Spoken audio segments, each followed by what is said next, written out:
Oh, welcome to spring, folks. The picture here shows a lot of snow on the ground. Well, there isn't anymore.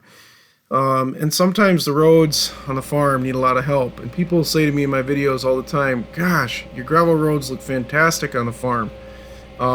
We've got probably close to about a mile of them on this farm that we've got to upkeep.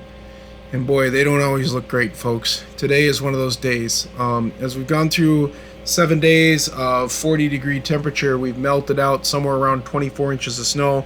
So I got the tractor here running at about 3.5 miles an hour or so.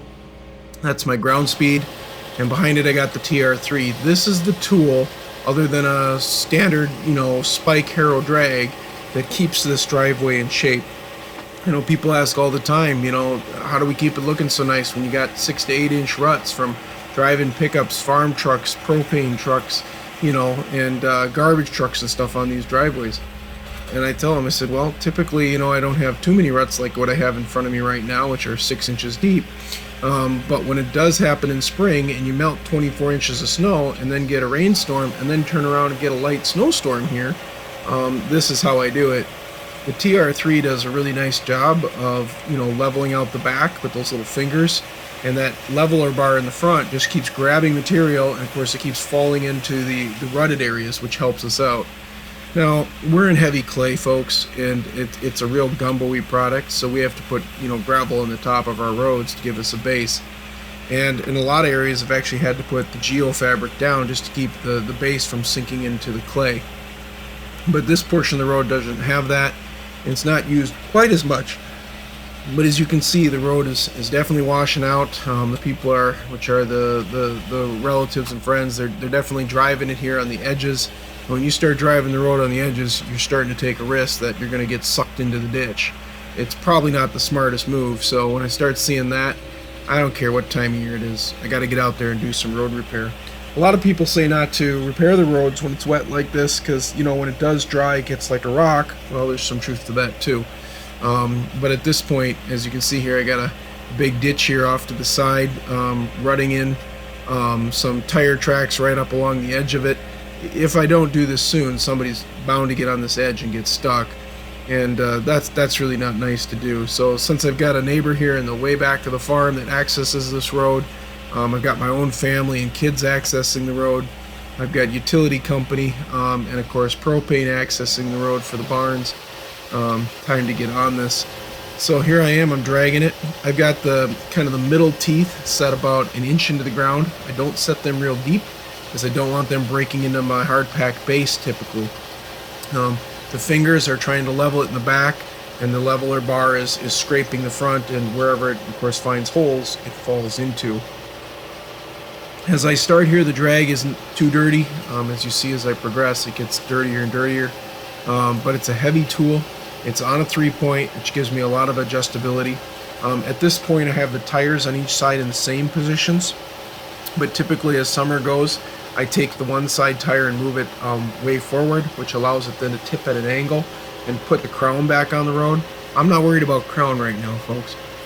I'm in gumbo. I'm in mud. I am just trying to flatten this out and get it to dry out a little bit and give these vehicles a base where they won't get potentially stuck. And it's kind of a mess, don't get me wrong, but this is the tool that's for the job. On a typical light spring day or even a summer day, you'll get a storm. You'll get a 1/4 inch of rain up to maybe 3/4 of an inch. The driveway will be wet. Those will be the times where I'll take the spike harrow drag out, pull it behind my gator, run down the driveway a couple times because it's now wet and soft. It'll refresh that gravel on top and bring those rocks back up and give us a nice driving surface. I never could do that with this kind of muck right now. Yes, it's gravel, but it's also got clay in it. It's got ruts that are 6 inches deep in certain spots. And if I tried pulling it with the gator, I'd just be mucking up the tires and spinning and throwing mud everywhere. So putting like the 4066R John Deere here in 4-wheel drive, setting a ground speed of about 3.5 miles an hour, which makes the drag work very consistently, doesn't give us any washboard effect, is really the way to go here. As you see, I'm kind of working the crown now on the top. I've got some big puddles here. I had those same puddles on the other side. You can see they still exist a little bit here as I'm going. But you can see how we're leveling them out and making them look nice. It's going to take probably about 3 passes down the driveway. One on the right, one on the left, and one on the center, just to make it halfway decent. And then of course if I really wanted to polish it up and make it look nice, I'd do that all over again. But there's no sense doing that. We got to be driving on this tomorrow, and she's wet. There's another ½ inch of rain coming in. Then we're going to freeze solid for over the weekend. And then next week they tell us we got 2 days of rain, and then it's finally going to get some sun for about a week. So when it gets to that sun for about a week, well, then I got something to work with. But right now, I got to get us to the point where we refreeze again and get back down to that 10 degree mark. Of course, then you can drive on it all day long again. But until I get to that, this is the best tool for the job. Now, when you get into dragging driveways, certainly one of the things I like to do is top them with more of a crushed rock. I like to build them with like a limestone gravel base, and then I like to put a crushed rock on it. This driveway piece is about a ½ mile long, and unfortunately folks, the farm just doesn't have the income to get it done yet. So if you're wondering why there's not a ton of rock base, boy is it deep there, look at that rut, on the top of this, it's really just more of a financial issue over the years. This driveway got bladed down too many times prior to me owning it, and just kept getting lower and lower and lower, because every time it got muddy they just scraped off the top. As you can see here, this is the entrance to the main road. It's finally starting to show its beautiful color. The road is getting that kind of pretty brown red back up. So we're winning. The tires are completely covered in mud on the TR3 here, and the machine's working hard, but we're finally getting it to a level enough surface where we can probably drive on it hopefully through the week and get us down the road and get us through it probably better.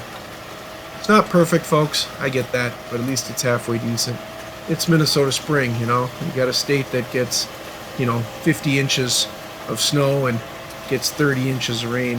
You got to expect some damage on your roadways, and it's just part of living in the area I live in. I'm not fortunate to live in black dirt or sand. I've got to live in the mucky clay, so welcome to gumbo. But we've got it topped with gravel. A lot of gravel's mixed in here. When this thing does eventually dry out, it'll be like a rock again, and by then we'll have it recrowned and resurfaced. But right now we're just trying to level it out and not worry so much about it, and just make it functional again. Certainly appreciate you watching us and how we do it. As you can see, the parting shot there, the driveway's come back to life. We're real pleased with it, folks. And again, sometimes in spring, even when it's wet and muddy, you gotta go out and fix your driveways, and this is how we do it. Thanks for watching, folks.